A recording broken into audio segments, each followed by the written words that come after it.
अजित पवार यांना एकटे पाडले गेले असे मला वाटत नाही. कुटुंब फुटले असे मला वाटत नाही. शेवटी कुटुंब एकच आहे.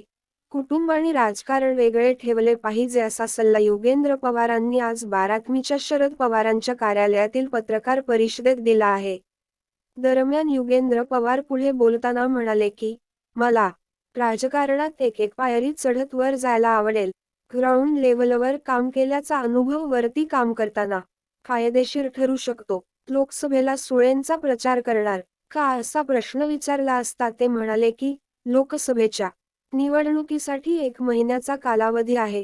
पण शरद पवारांनी सांगितले सुप्रिया सुळेंचा प्रचार करण्यात मला आनंद होईल. शरद पवार यांच्याबद्दल मला खूप आदर असून त्यांनीच माझी विद्या प्रतिष्ठानवर निवड केली असल्याचे योगेंद्र पवार यांनी म्हटले आहे. शरद पवार म्हणतील ती आपली भूमिका असणार असे सूचक विधान त्यांनी केले आहे.